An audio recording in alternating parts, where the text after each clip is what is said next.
Welcome back, everyone. How are those afternoon breakout sessions? Amazing? We'll allow a few moments to find your seats. Okay, so I know you were anxiously awaiting part 2 of my swag review. Are you ready? I did a little stint in the expo hall in no particular order, which I find is delightful and amazing. Moffett Nickel has some wireless earbuds. You're welcome for those. You're like, oh, yeah, these are amazing. Bluetooth, syncing, they're pretty fantastic. The next thing is a solar-powered grasshopper by our friends at Southern California Edison. It's going to scare the hell out of my dog. She's going to be really excited. Super fun. Not to be confused or compete with SoCal Gas.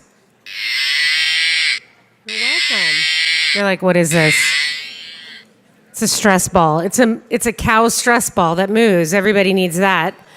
And then your final thing, it's kind of this boy-looking situation. He has a tie on. It's a pen. But the top cleans your iPhone screen, and there's a stylus. You're welcome. And that's from our friends at LKG.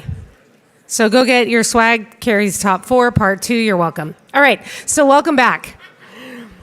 For next-gen mobility to critical policy issues, transit and goods movements, today's summit has ignited the necessary discussion to empower each of us to transform California's transportation future. Today, again, let's thank Titanium sponsor WSP USA. I would also like to thank this afternoon's closing session sponsors, Consensus and Iteris, for making this program session possible. Give them a round of applause. Thank you. So before we begin our final program, I'd like to highlight the 25th anniversary of Southern California's regional rail system, Metrolink. Right. For a quarter of a century, Metrolink has given commuters and others an alternative to slogging through the nation's worst traffic and making commuting a more humane experience. Here's a video to put Metrolink's story into motion. For 25 years, Metrolink, Southern California's regional railroad, has been a lifeline for commuters and others fed up with worsening traffic. With 538 route miles of track connecting Los Angeles, Orange, Riverside, San Bernardino, Ventura, and northern San Diego counties, Metrolink is a relief valve not only for riders but for the region's packed freeways. Metrolink riders represent cars off our roads and freeways. In fact, Metrolink is the most effective, least expensive way to relieve our freeways. And that benefits people who don't even take Metrolink because they can get there quicker in their private cars due to reduced congestion. That's good for traffic and good for the environment.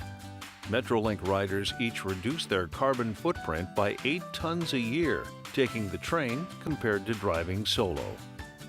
Metrolink also dispatches freight on the tracks it owns, and that drives the economy. Looking back at the last 25 years, Metrolink made the most significant difference in transportation in Southern California and poised to do more so in the future.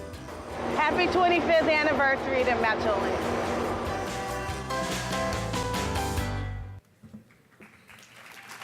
Congratulations, Metrolink, on your 25th anniversary, and thank you to your partnership with Mobility 21 and for your service to Southern California. Fantastic. For our next program, our Southern California Transportation Agency CEOs will discuss the evolution of the transportation agency. Truly, they are not building your grandfather or grandmother's transportation system. With over 39 million residents in Southern California and billions in transportation projects programmed in the future, our region is a technological and economic force in the global market. Leading this all-star panel, we'll bring back Chris Peters again from WSP USA, Senior Regional Business Manager of the United States Western practice. Chris is responsible for the firm's business efforts in the states California, Nevada, Oregon, Washington, Hawaii, and U.S. territory of Guam. This is a lot of traveling, Chris. Chris has more than 20 years of experience in the infrastructure and transportation industry, including highways, bridges, tunnels, public transit, etc. Please help me welcome Chris Peters to the stage. You're welcome.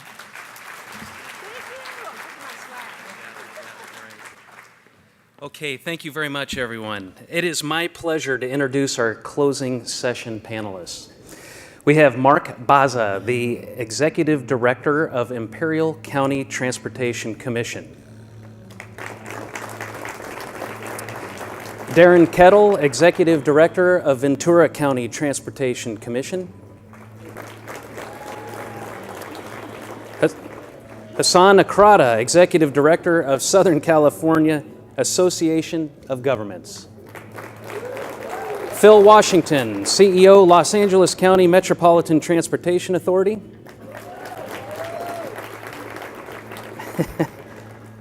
Well, we're almost in order. Ann Mayer, Executive Director of Riverside County Transportation Commission. And Art Leahy, CEO of Southern California Regional Rail Authority. This year's theme is Transforming California. Be a change agent for transportation. Today's closing session includes the collective transportation leadership of Southern California. These are the change agents for transportation in our region. Please help me give another warm round of applause for our agency CEOs.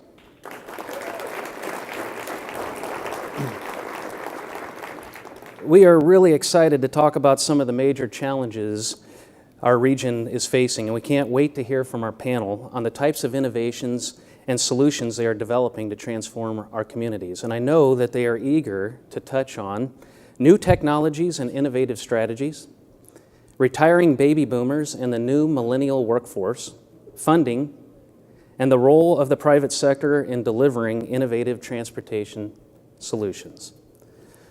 So with that, we'll get started. Mark, Imperial County's economy is heavily agricultural with a population of just over 174,000 people, 25% of which live in the city of El Centro, and you have environmental wonders in the county such as the Salton Sea, and you're a border community to Mexico. So the question is, with the unique demographics and geography, please briefly tell us how your agency's approach to improve transportation has evolved and will continue to evolve. Well, thanks. You know, our population is over 180,000, so that's a little bit more. But, you know, in the late 80s and early 90s, we've been developing a really good goods movement network, you know, focusing on all of our highway connections through the county. As we handle a lot of trade with Mexico, currently there's about $15 billion in trade with Mexico. We also have $2 billion in trade with our agricultural industry. So, you know, we have these networks. We also have a lot of trade from the east that travel on truck through our county onto Riverside and the LA Long Beach ports to the Colton yards in Riverside and San Bernardino area. And so we handle a lot of trucks. And so we had to have a good network. You know, we partnered with Caltrans and Riverside to build the 86 expressway from north from Imperial to Riverside and Coachella Valley. We took care of some major networks on highway roads on our system in the valley. So we have a good foundation for transportation goods movement. And then in that same period in the late 80s and 90s, we focused on transit. You know, so we built a transit system that runs from the border in Calexico all the way to Nyland, which is near the Salton Sea, and east and west to San Diego, near San Diego County, and to our Arizona border. So just you know, trying a foundation. But over these last years, we've been focusing on enhancing that transit system. Most recently, we've focused on expanding the services to our region, expanding the frequency of services to our region, buying our own fleet of buses. In previous times, we didn't own our own buses, and we also built 4 new transit centers that handles all the intermodal connections in our county for transit. Great, thank you, Mark. Hassan, I understand that the impact of the changing workforce has been on your and SCAG's mind for a long time. In your vast experience, I'm sure you've witnessed quite a few changes in transportation planning and delivery. So with the baby boomers retiring in droves and millennials taking their place, how is SCAG and the transportation world adjusting and preparing for this transition? And what considerations should agencies have when hiring this new workforce? Thank you. Thank you. It's good to be here. Good afternoon to all of you. Baby boomers, raise your hand here. Okay? Millennials. Okay. Very few. Right now the millennial generation is the largest generation in the United States. It's also the most educated generation in the United States. And it's a generation that gets out of college on average with $45,000 of debt. I'm an expert in millennium because I have two at home, so I can tell you anything you want to know about millennials. But frankly, they are going to change the world, and we need to give them a chance to do so. We need to take them seriously. Here is a fact. Even though the millennials are the largest generation in the United States, they make very little of the leadership in the city councils and the supervisor seats, etc. And so the workforce is changing. I'm happy to say at SCAG, a very large percentage of our employees are millennials and Generation X. And I think we need to cater to this generation in a big way when we think about transportation and housing.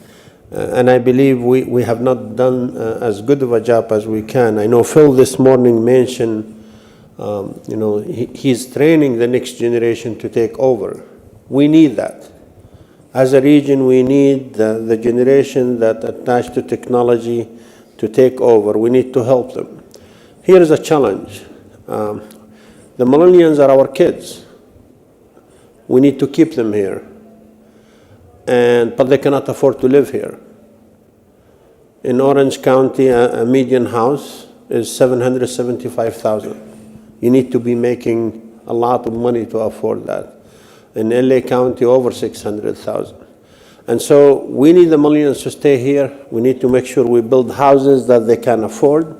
We need to make sure that we give them opportunities, and every one of us have a responsibility to give that opportunity and accept that they are different, they are innovators, and they are going to change the world. Thank you. Great, thank you. Darren, Ventura County has a population of just under 1 million. The county's transportation sales tax measure couldn't quite get to yes. Yet at 58%, it was the closest the county has ever come. So the question is, with the passage of SB 1, please tell us how this new funding source will help Ventura County, and if there is still a gap in funding, what are your plans to meet the challenge? Well, thanks, Chris. It's a high bar. We've been in this room, I've been in this room for 10 years and have always talked about the critical importance of the local revenue stream, self-help counties being able to deliver transportation infrastructure in California and the need in Ventura County. SB 1, you've heard all about it today, about how important it is to the state, certainly to the region. I heard it expressed at one point where SB 1 takes care of our aging pains. It doesn't help our growing pains. And so long as we have that, the medication for the aging pains, it's going to help Ventura County certainly be able to take care of its streets and roads and keep its public transit in state of good repair, that type of thing. But in a county that is growing slowly and seeing greater and greater congestion, it really doesn't do a whole heck of a lot to improve our major freeway corridors, which is now becoming something that is bothering everybody in our county. And while we didn't quite get to yes, we ended up at 58% yes in Ventura County with our measure. And again, not the 66.7 that we needed. But when we went in 2004, we got 42%. So I'll take 16 points improvement and say that wasn't too shabby. And rather than crying in my beer, which I did for a few days after the election last year. We've had a little bit of a sports theme around this room, and I was really sort of moping for a while. And, I came to Ventura County with the idea that there's a marathon to be run. And it's the idea of pursuing a sales tax measure for Ventura County. And it was that classic bucket list. I'm going to run one marathon. Well, I ran one marathon and I didn't win. So it's like, well, what do? I only planned on running one marathon. And then a friend of mine who's a coach said, well, you got a new personal best, 58%. Jeez. So what's the next personal best? And that's not my way. I have commissioners that are in the room. Ultimately, the commission will address this next question. Do we pursue it again? SB 1 does not do what it needs to do in Ventura County to solve our transportation problems, challenges. And I think because of that, after more education in our county, maybe 2020 could be an interesting year. We'll see. Well, we're looking forward to helping you there. Thank you. Yeah. Ray, we've seen the development of the interstate, the rise and fall and rise again of rail transit, the advent of the cell phone and then mapping apps on cell phones, and increasing use of transportation demand services such as Uber and Lyft. Do you believe the role transportation agencies play will significantly change in the future based on these types of emerging technologies? Absolutely. We are witnessing a change, a transformation in the transportation industry akin probably only to the introduction of the automobile at the turn of the last century. In fact, the introduction of the internal combustion engine predated Henry Ford's introduction of the mass-produced Model T Fords by exactly 100 years. I think the transformation that we're witnessing today, we all expect will occur much more rapidly than that. Autonomous vehicle technologies really are at the forefront of the conversation today. And we've heard very loud and clear from industry that certainly within the next decade, we will have fleets of autonomous trucks and perhaps fleets of private car share vehicles that are autonomous as well, penetrating industry, penetrating the marketplace. And we expect full penetration of autonomous vehicle technology to follow very shortly, certainly not within 100 years, as was originally the introduction of the last big change in the transportation world. And so it's not just autonomous vehicles, though, that are in the conversation. Transit is an important element that we're really seeing a change, a sea shift in what's happening. The cell phones that we all have today now, the technology that's available, now you can, right at the tip of your fingertips, you can figure out when a train or when a bus is coming.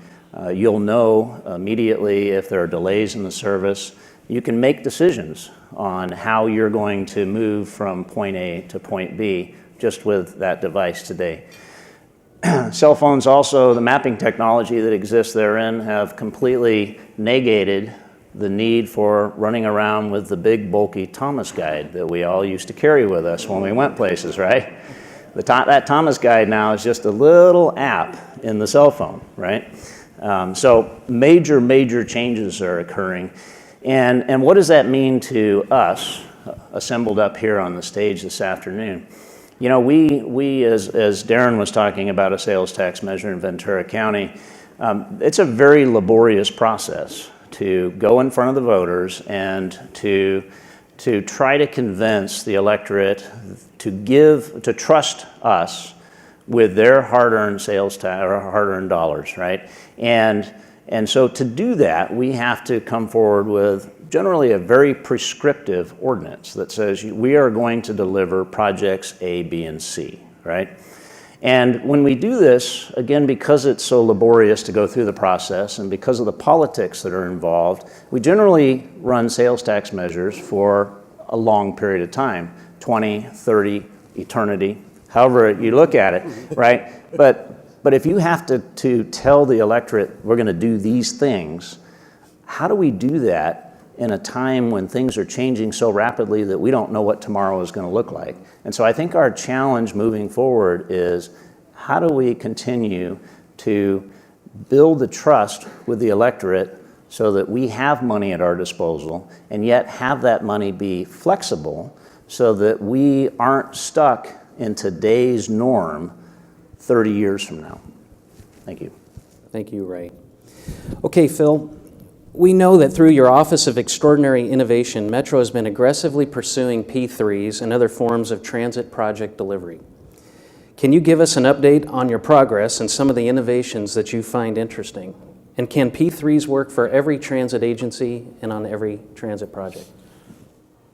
Well, I'll start with the last part of that first. No, it cannot work for every project. But it's important that we have that tool in the toolbox. It's important that we have all project delivery method tools in the toolbox, whether it's design build, design bid build, CMGC, I mean, the alliance model, all of these models, it's important to have in the toolbox. But we've gotten overwhelming response to our unsolicited proposal process and also our P3s that many P3 proposals have come in for that. The idea of accelerating projects through the P3 model is very important. And it's not just acceleration, it's the transfer of risk as well. You know, when we talk about sales tax revenue, there is a sometimes slow trickle to sales tax revenue, and it's volatile. And so if we want to accelerate projects and get projects out there quicker, then this is a good delivery model. And especially if it comes with an O&M component that shifts the risk to the private sector through this entire life cycle of the project. So I think it's an important tool in the toolbox. We have encouraged it. We've gotten an overwhelming response to our call for innovation from the private sector. If you're in the private sector, have responded to that. And we are going to be moving aggressively on bringing those on and encouraging those. And hopefully we will be a model for the rest of the country to pursue these. The last thing I will say is it's not free money. I mean, you know, the idea of the private sector putting some money up front to jumpstart a project with payback on the back end or through the O&M portion of the project, there's a payback here because after all, this is America. And people want to make money. And we understand that, and there's as long as it's a reasonable rate of return back to the private sector, the public entity gets something from that, and that is the acceleration of that project and the benefits that come with that, job creation and all of those things, and risk and transfer of risk. Very good, thank you. Ann, you have the longest one here, so Great. Bear with me here. The population of the Inland Empire is booming and forecasted for major growth. As Executive Director of RCTC, you are challenged with meeting the growing population's transportation needs. So the question is, in a rapidly growing area like Riverside County, how does an agency like RCTC address the need for more transportation capacity while needing to comply with the requirements of sustainability and the reduction of greenhouse gas?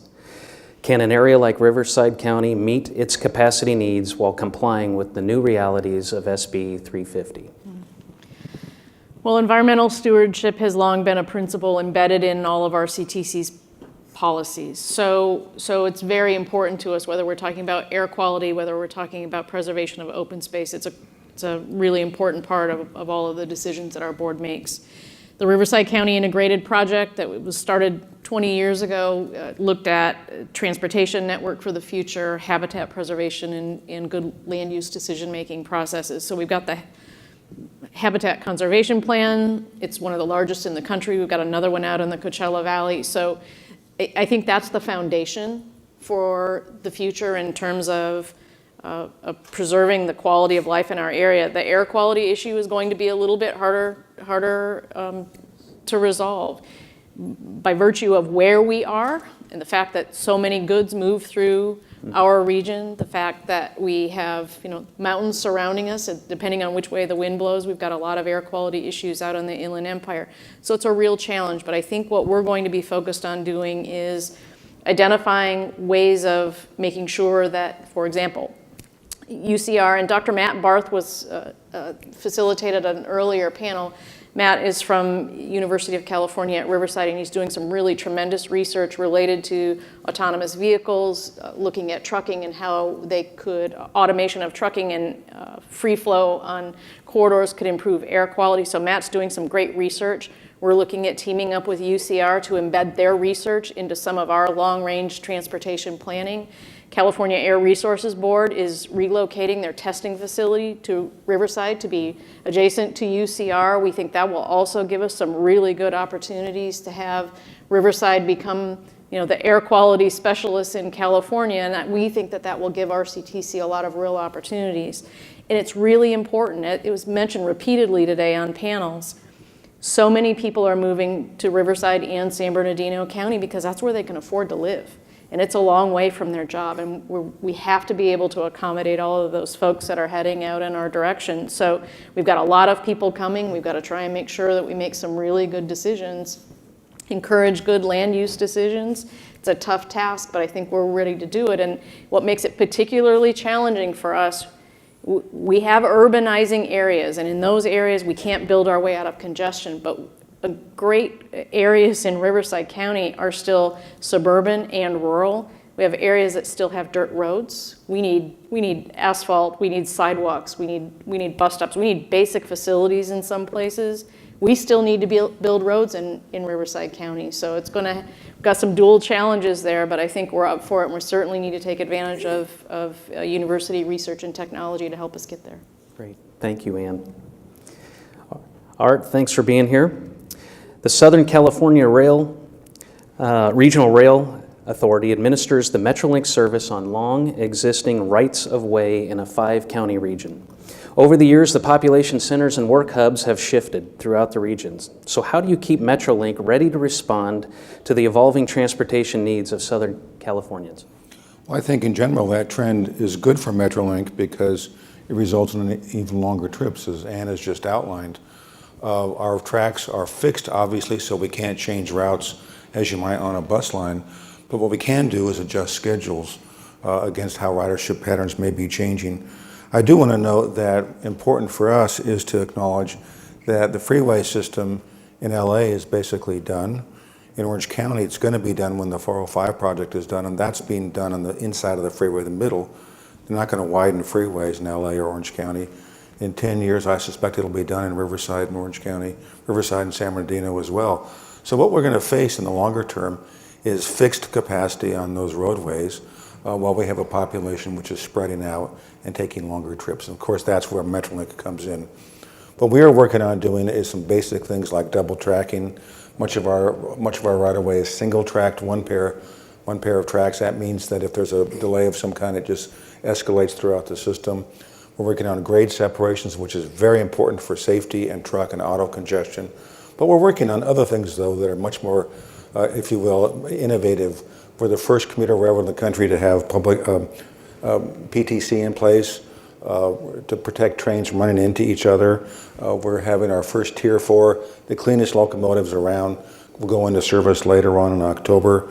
We are implementing new ticket vending machines that will make it more convenient for customers to ride.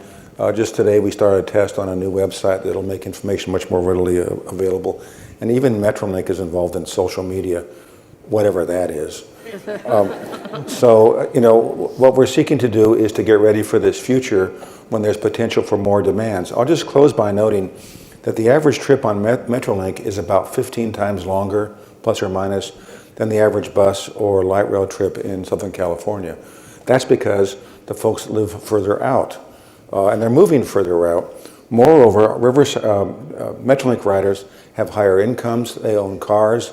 Unlike many of the riders on the transit system, they are almost on a one-for-one basis a car off the freeway. So when we look around at the 91 and the 60 and the 10 and the 5, we all know how difficult they are today. It's not going to get any better because capacity is fixed. So I think in the long run, what we need to do is to be alert to the changes, to make adjustments to our system. We also need to work, and we are working with the local transit systems, with the bus companies, the rail lines in Los Angeles, with Uber and Lyft, to make sure that we can address the issues of first mile, last mile. And so thank you for the question. Great, thank you. Okay, the next series of questions is for all panelists. And Ray and Hassan said they would not sit next to each other. However, we'll see how this works out.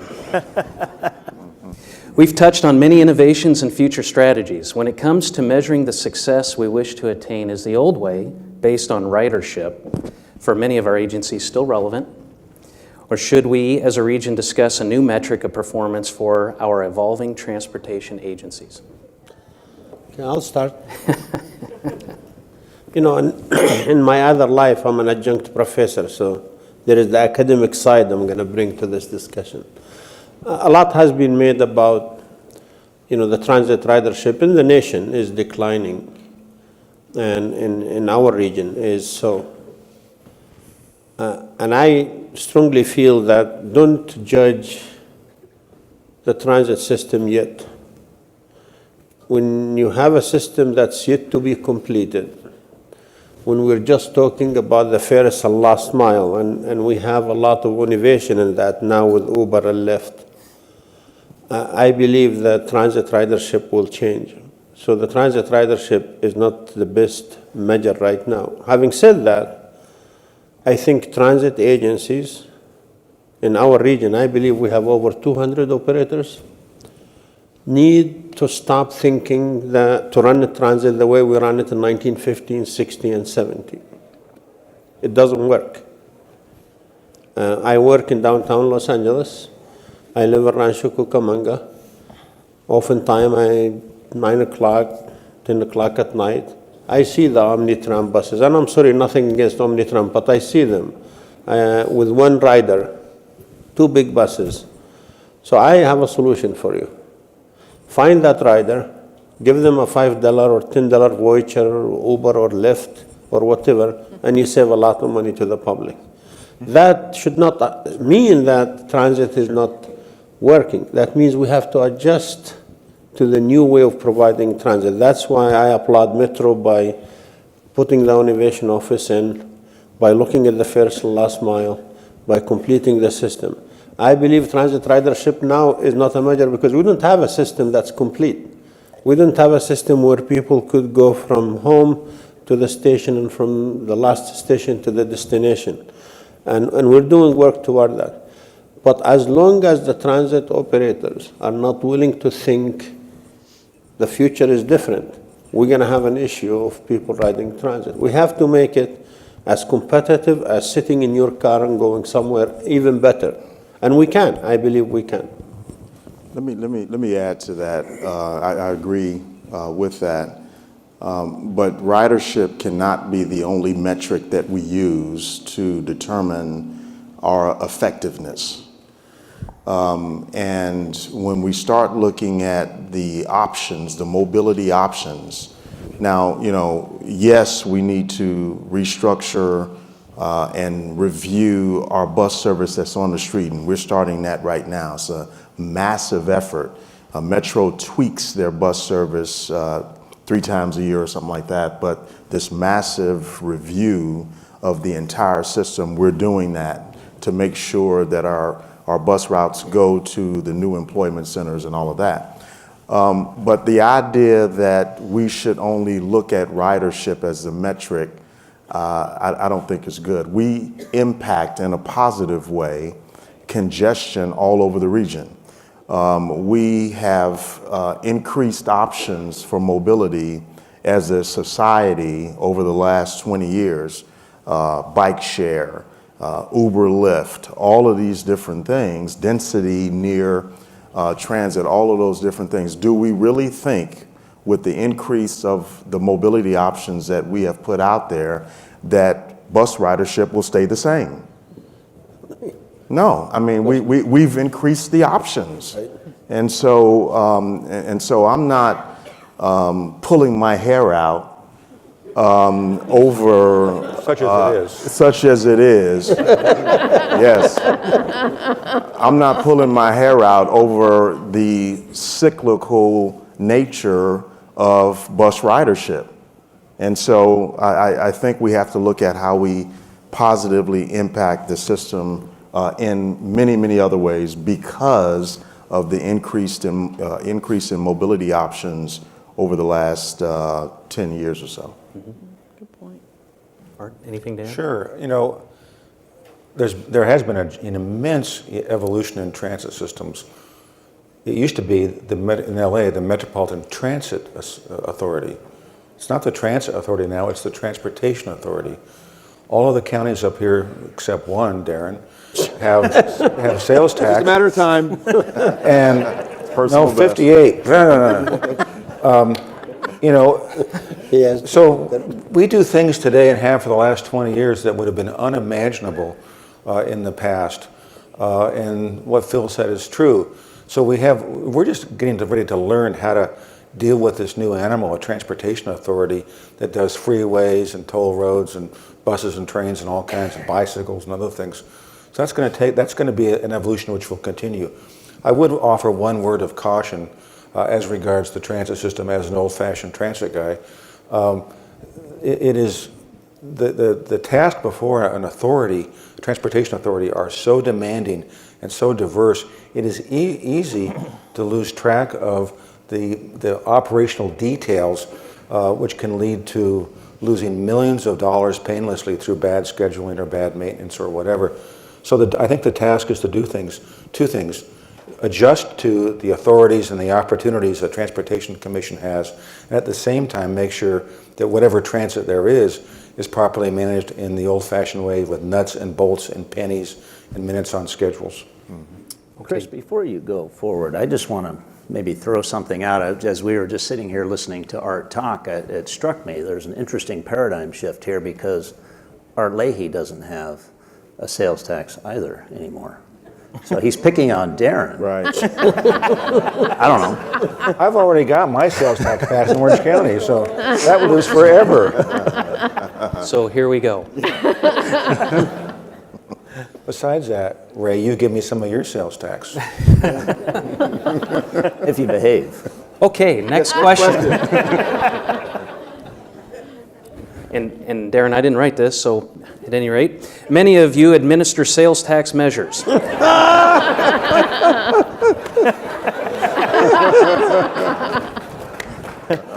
Go to. Do you think it's sustainable for transportation agencies to continue to rely on sales tax funds long-term? And what new sources of funding will help you address the transportation needs of your residents? So this is the one we were supposed to have the fight with. Right. I'm ready. You start. So I'll start. I don't think sales tax measure is the best way to bring revenues to invest in transportation. It is the easiest way because it's probably the only way you could get 2/3 in anywhere because you list the project. And the reason I said it's not the best way, and I think academically people would agree it's not the best way.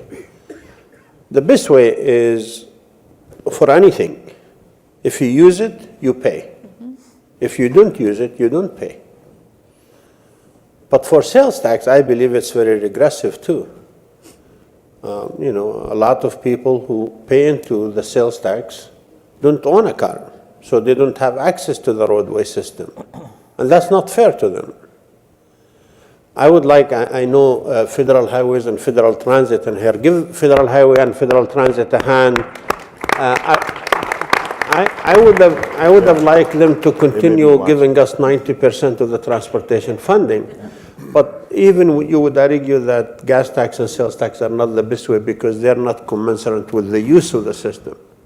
Having said that, I understand why most of our funding comes from sales tax because it's the easiest way to do it. From an academic standpoint, it's not the best way to do it. So I'm not going to completely argue with your point. I do believe that a user fee is the appropriate vehicle. However, I think when you consider that there are people in society who don't own a car, some of them use the transit systems that we provide, and so they still are using the roads, and some of them perhaps never leave their front door. But even then, the highway network and the rail network that we're paying for is helping to bring the goods to their doorsteps. And so I would argue that the sales tax is the closest thing we have today to a user fee, because everything, all the coats and ties and skirts, everything that you guys are wearing here, the tablecloths that are here, your cell phones, everything that you have on your possession came somehow through the transportation network. So I'm gonna have to dispute this with you. No, but those goods come to the people who drive $100,000 miles a year, and to the people who drive zero. So it's not fair to double tax them. They're paying for them twice. And I'm saying, I don't dispute the easiest form we have proven in Southern California is the sales tax. We can sell it, it's tangible, it's great and wonderful. But the best form for the transportation system is to pay per use. If you're driving a truck, you should pay more because you harm the road more. If you're driving a car, and if you're not driving at all, you shouldn't pay toward the maintenance of the highway. Maybe you should pay transit fare, but not. So sales tax really, in my view, it's regressive, but it is easy to sell, and I understand why we do it. Sorry, Darren, about your sales tax. For Imperial, for Imperial, it's a no-brainer to have a sales tax. We get formula funds from the federal government and from the state government. So when it's based on population, we get the short end of the stick. So for us to help ourselves, and 92% of our sales tax goes back into the local agencies to do local roads, and that's still not enough. SB1 is still not enough. So we have to have an infusion of revenues for our county. And so we for us with smaller populations, we have to have that help. Okay, great. Art, I think Yeah, you have something to add. I mean, I agree with Hassan's point in general that user fees make sense because the guys who's benefiting is paying the tab. But there's a lot of people who benefit from the transit systems and the other systems that don't use them. So they're a beneficiary even though they aren't a user. There ought to be some way that they can contribute to the cost of that which is benefiting them. Mr. Scholar. Hardly. So I really like hanging out with these guys. They're a lot of fun. I'm not going to tell any of them if I agree with anything they say.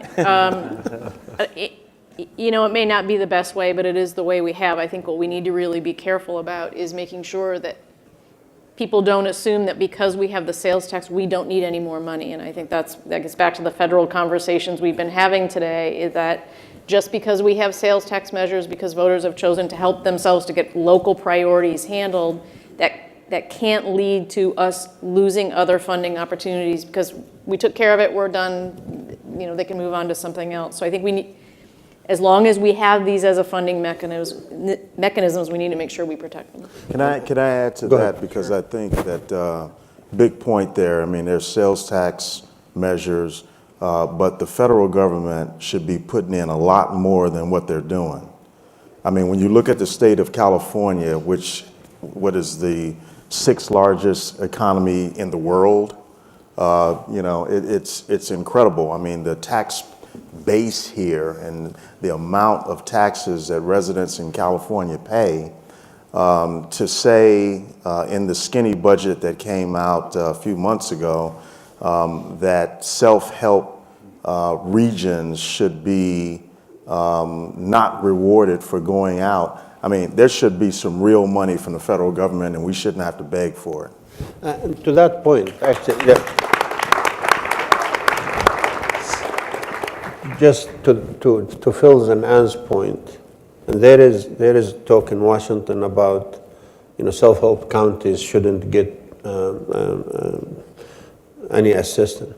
Remember, these sales taxes are went to the voters and got approved with very specific list of projects that none of us can change.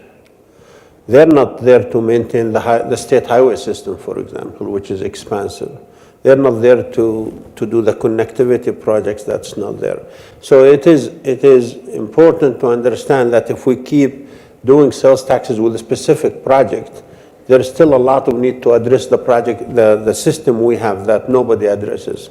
And last point, on SB1, I know there is talk about an effort to repeal it. It will be the biggest mistake the state of California and this region does.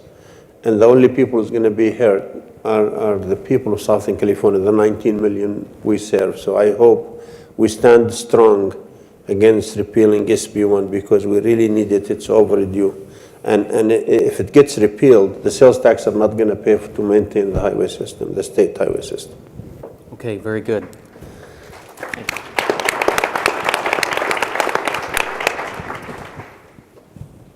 All panelists, so how can the private sector help you innovate and deliver projects successfully? And is there a role for the private sector to assist in the major workforce shortage we are facing? Go ahead, Mark. I'll start. I think you touched on innovation and technology. I think the private sector can definitely help us. They have expertise in those areas. And I think we need to do a better job of managing our traffic operations with technology. We have a lot of footprint and established technology, but I don't think we've implemented all of it. And we certainly haven't, in my area, we haven't been able to do it in transit, but we also need to manage our traffic better in technology. And I think there's a whole lot of talent out here to help us with that. So I'm proud to say that the organization I represent up here today is actually a very lean organization, and we have historically relied very heavily on the consulting industry to help us to deliver our projects and programs, and that's going to continue as more money becomes available in whatever form. If the president is able to come up with $1 trillion and give that to us, if he wants to give it to self-help counties, the conversation we had earlier, it just means that we're going to need more assistance. And to Mark's point a moment ago, having more people around the table to look at problems and different people on different projects that are looking at similar issues, that brings innovation to the table. If you just have the same 5 people that are working on each of your projects, you never really start to think outside the box. You don't learn from each other after a while. And so it's imperative that we all continue to work very closely together. I think in the next decade that there's going to be a lot of stress on the system because there's going to be so much work that's coming out from our respective agencies as well as from Caltrans in California with SB1 that I'm not sure we have the resources in California, both on the consulting side as well as on the contracting side. So we rely heavily on you. You guys need to staff up. I think this is important. And I think what we heard of the keynote speaker today at lunch, we should be supporting STEM programs because we are going to need more people in this industry to deliver these important projects and programs. Okay. And to Phil's earlier point, I think the public agents and the private sector have a responsibility to train the next generation, like Phil said, to school them, to train them to take those jobs because there will be a lot of jobs available and not enough people do. Can I add one quick piece because how can the private sector help? I think we have to manage these projects better. The private sector, along with us as the public entities, have to bring these projects in on time and on budget. Private contractors can't nickel and dime the public agency to death with change orders or whatever, and the public sector has to do a better job of managing these projects, or the public will lose trust and faith in our ability to actually implement these projects. And so if you ask the question about, how can the private sector help us help keep these projects under budget, within budget, and within schedule. And that goes for the cities as well. Don't hold us hostage with permitting and all of that. And don't get me started on that one. And if you could close us out. I will very, very quickly. I want to give a shout out to all of the construction partners in the room today. We have a lot of people from the construction field here. It's really important that we start doing things a little bit differently. It's been an exciting couple of years. We have the authority to use design build. We have the authority to use CMGC. We have the ability to do things differently and to make sure that we're bringing our construction partners into the conversation a whole lot earlier. I think that will help us get to Phil's point, which is we're bringing projects in quicker, on budget, and that's a service that we're delivering to the people that we serve. And I am just very appreciative that so many of the construction industry folks are here today. Great. Thank you very much. That concludes our CEO panel discussion. Thank you for your thoughtful and forward-thinking responses. We'll see you in LA. Thank you.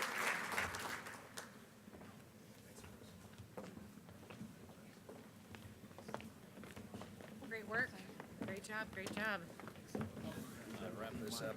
My ticket, by the way, is the winning ticket. Yes. Right? Isn't that awesome? Well, Can you now announce that now? we're on to the raffle. Yes. Say Ray Wolf's ticket won. I will do that. Ray Wolf's ticket has won. He has informed me. So get out your tickets because you must be present to win. This is the long-awaited moment, and I'm not talking about Disneyland tickets. That's going to come soon. But we have our trusted raffle ticket tumbler. Is that what it's called? Not available in the swag next store at the expo. So our first prize, we have an amazing and cool new Irby folding electric scooter, which is valued at $1,699. Woo!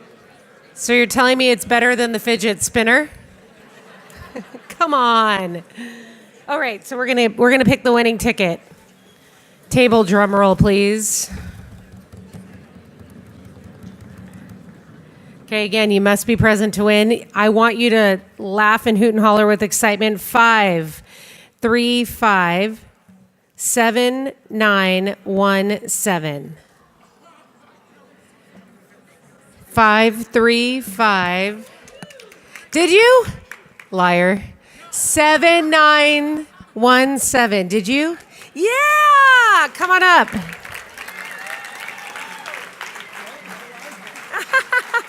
He won. So good news, you want a scooter. Bad news, you have to ride it out to the valet. So cool. For our next prize, we have a $500 DTN Tech gift card towards print promotional apparel and a $100 Roger Dunn gift card from Paragon Partners for a total value of $600. The winner. The winner. 5, 3, 5. Woo! 7, 7, 1, 2.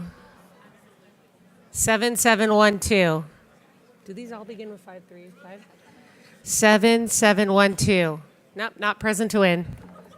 You snooze, you lose. We're going to pick one more. Going, gone. Okay. 5, 3, 5. 7230. 7230. 535 7230. Man. All right. It's folded. This one's folded. 535 8244. 8244. They're at Trader Sam's drinking right now. I know they are. 535 7827. What? Yes? Larry Librato.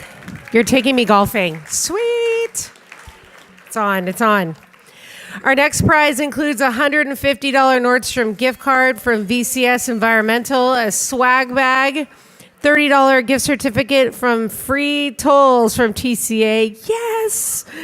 And a $100 Amazon gift card from Kimley Horn, and a Generalist swag bag from the Port of Waimini, and including a slew of fun and a voucher of 4 people to tour the port, all valued at $380. And the winner is, drumroll please. Okay, this is a different prefix. 953 2566. Did you? Where? Oh my gosh, it's me? Nice. They're going to come and find you. Can you bring me on the tour of the port? That sounds awesome. It'll be fun. Okay. So our next prize includes another $100 Amazon gift card from eCorp Consulting, a $50 prepaid Visa card from NCE, and a $100 Amazon gift card from M&S Engineers for a total value of $250. The winner is, are you taking us all shopping afterwards? This is going to be great. Thanks, Vanna. 535-7619. No? Bueller. No? 7619, not there?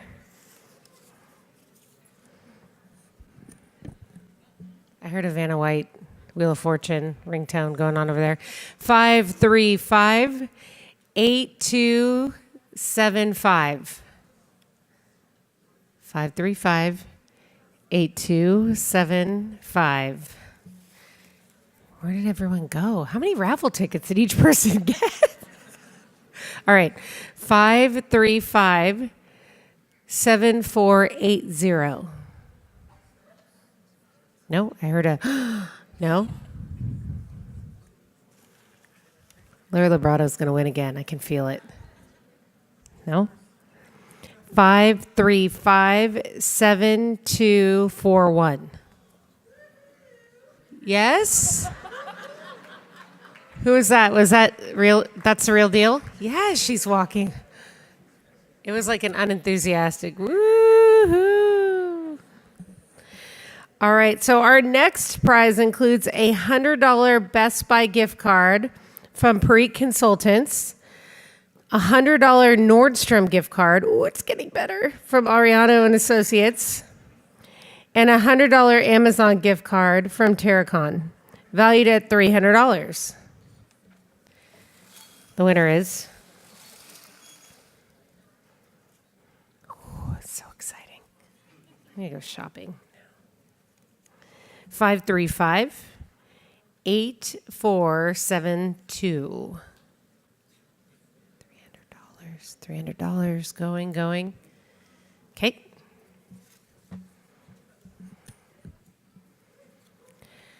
535-8246. He's like, yes? Come on down, your next contestant on Mobility 21 Summit. Are we good on time?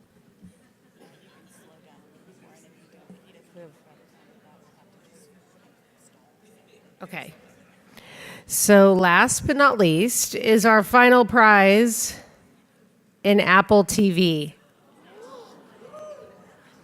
From Moffett and Nickel. Now, if you remember, those are the folks who had the wireless earbuds. So their swag game is strong today. Thank you, Moffett and Nickel. And the winner of their final prize is...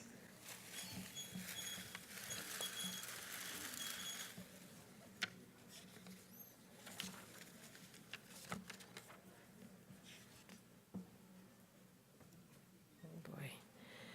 535-71.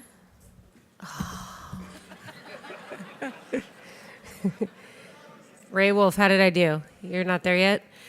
535-7195. Yes?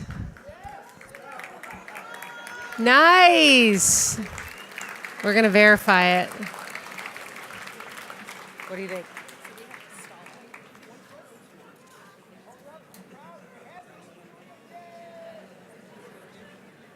Just took a selfie.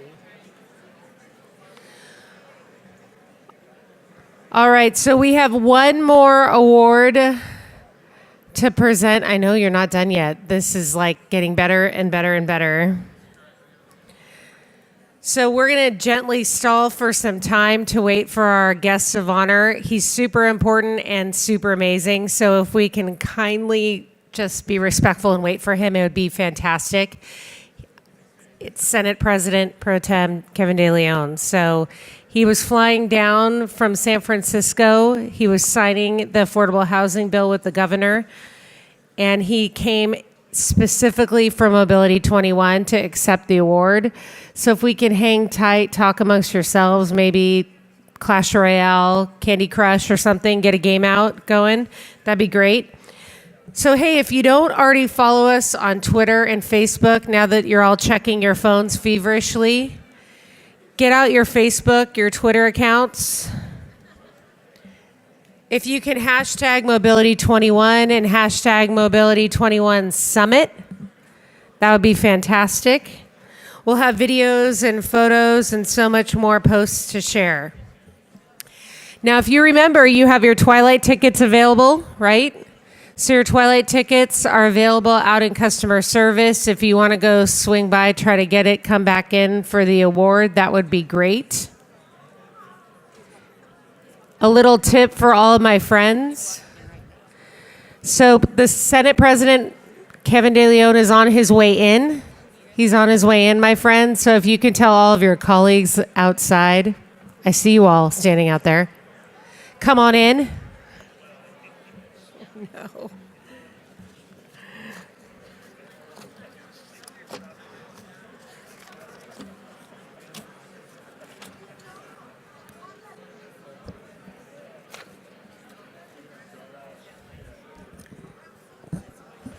How far out are we? He's running in? Like, okay. Start. All right, my friends. So now for our special award recipient, if you can take your seats, that would be wonderful. We'd love to have a great representation for our esteemed award recipient.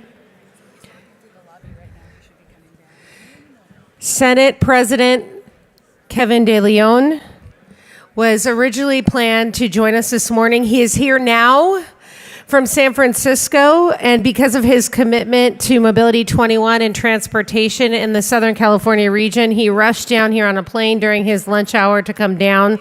We are so happy to have him with us. Here he comes.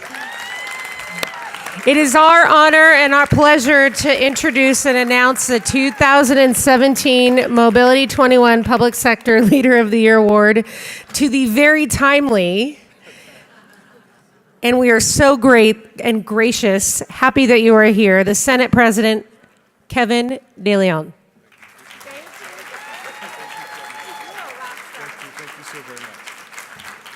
Thank you so very much. First, good afternoon to each and every one of you. I'm going to be very short here. In fact, I'm not going to even use the comments that were given to me today, because I know the only thing standing between you and I think Disneyland and California Adventure is me. You know, so I want to make sure I don't get in your way. But I just want to say, as just mentioned a few moments ago, I just got off a plane in Orange County from San Francisco, where we had a historic bill signing ceremony on the issue of housing, which has been so critical for the state of California. But this recognition award, I want to thank each and every one of you, because I am deeply honored to have been bestowed this recognition. Listen, California is on the verge right now of becoming the 5th largest economy in the world. Today, we are the 6th largest economy. Now, to put this in context, there are only 5 larger economies in the state of California. The United States as a whole, it is China, Japan, Germany, and a good day, depending on the fluctuations of the sterling, the pound, it is the United Kingdom.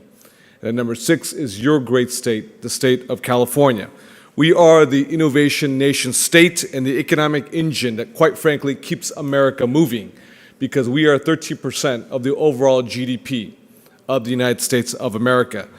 But as powerful as California's economic engine is, our system doesn't work, quite simply, if Californians cannot get to work. And that's why mobility and prosperity go hand in hand with each other. This has been an incredible year, the year of 2017. And I can say by any objective measure, it will probably go down perhaps as the most historic year in any legislative session in the state of California. The fact that we got a housing, a $3 billion bond that will be before each and every one of you, the voters, in 2018. The fact that we got SB 2, $250 million on an annual basis, a stream of revenue that will be leveraged with private sector money. We're talking about billions of dollars for affordable housing. The fact that we got cap and trade signed, the extension, as well as $1 billion, the most ever in the history of any city, any state, quite frankly, any country in the world, invest $1 billion specifically for dirty diesel engines, the pollution that our children breathe into their lungs every single day. The number one reason for absenteeism in our public school system is because of asthma. And the fact that we're going to invest in replacing, upgrading, retrofitting dirty diesel engines up and down the state of California, but especially the ports of Long Beach and Los Angeles, as well as Stanislaus, or I should say Stockton and in Oakland and elsewhere, is a huge investment for California. And also, too, with SB 1. My good friend who couldn't be here today, Senator Jim Bell from San Jose, California, the author of SB 1. Already we have put out there, and let me get the number exactly because I don't want to misstate the number, but this year we have already moved, just a few months ago, $2.8 billion. $2.8 billion that have gone out already to actually move forward with projects up and down the state of California. Caltrans approved another $700 million to move forward with 32 major fix-it projects around the state of California. This is an opportunity to really uplift the middle class in California. And for those who are not part of the middle class, who aspire to be part of the middle class, regardless of what your political persuasion is, whether you're Democrat or Republican, whether you're Latino, African American, Asian American, white, racially mixed, or whatever you may be, or wherever you may be from. This is an opportunity to really build the middle class. Now, unlike Washington and the dysfunction of Washington, D.C., and I know we got some Republicans here today. I got my good friend here, Senator Bob Hoff, here right now, was a fantastic leader. When I, as the leader, the president of the Senate, and when he was the leader of the Republicans, we always worked in a bipartisan fashion together. But ultimately, we didn't always agree on things. In fact, quite frankly, we disagreed on the vast majority of things. But we also did so in such a very kind, congenial, very respectful manner. And that's the way politics should be, unlike Washington, D.C. today. Now, I know they're talking about investment in infrastructure, but I want you to think about this very quickly. How are you going to invest in your infrastructure, retrofit your bridges and your roads, and I should say, fix your roads, your local highways and freeways, by lifting the debt ceiling and actually paying principal and interest on filling potholes? That doesn't make sense. And that's why your California State Legislature, both the Senate as well as the Assembly, in a bipartisan fashion, did what needed to be done. Because more than 2 decades have passed, close to 3 decades now, where legislative bodies, both Democrats and Republicans, as well as governors from both political parties, kicked that can down the pothole-hidden road. And what happened? Our infrastructure crumbled. And that's why this is a huge investment for infrastructure in California. And lastly, let me say this.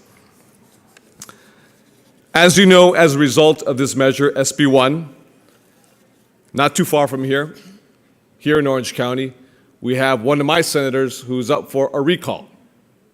That's Senator Josh Newman, an amazing senator, a newly minted freshman senator. It is absolutely vital, it's absolutely critical that he stays as the state senator for Orange County. As you all know, he's being recalled. Because if they are successful in the recall of Josh Newman, irregardless of your political persuasion, and I think folks here, including Republicans present, are pragmatic and practical.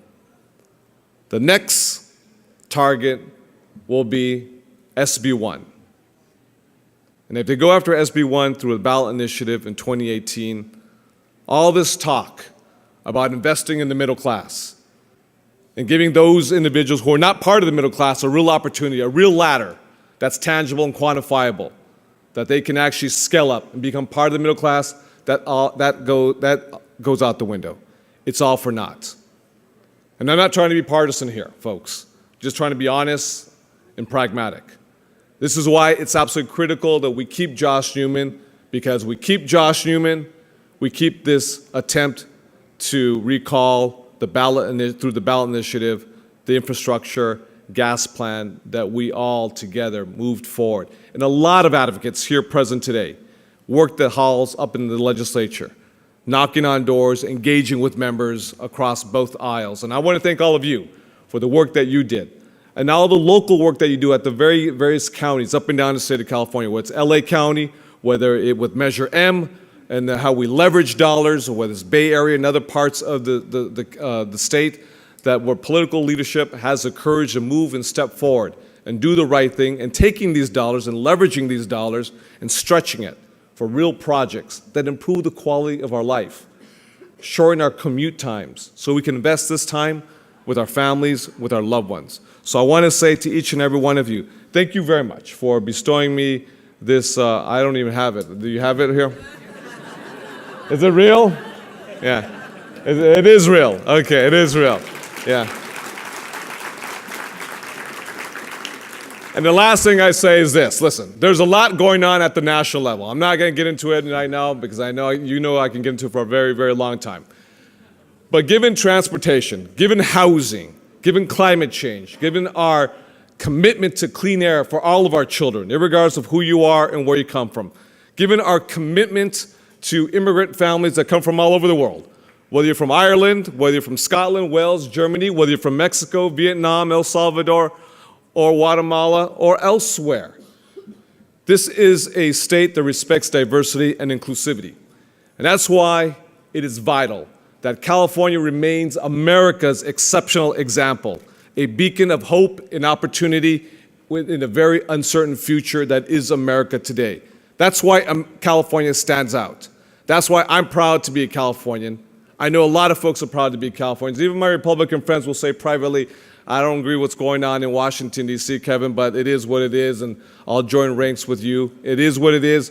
But when we come together as Californians, whether you're Democrat or Republicans, good things happen. And that's why today, there's no alternative facts or fake news can ever state that today we are the 6th largest economy in the world, and we are because of you, and we will be the 5th when we move forward with more investments in our transportation infrastructure for the whole state of California. With that, God bless you, and thank you very much, everybody. Thank you. Yes, yes, right here. Thank you very much for being here. Appreciate it. Oh, thank you. I'll say one last thing. Okay. All right, my friends, please give a round of applause to our Mobility 21 staff members and board of directors. Thank you so much for an amazing summit. I'm going to give you a little bit of insider tips. At the coffee house right out there, there's a Dole Whip float with a Myers rum floaty in it. You can go purchase that right out there. Thanks for paying my salary. I really appreciate it. Have a wonderful day, you all. Until next year, congratulations on a fantastic summit. Have a good one.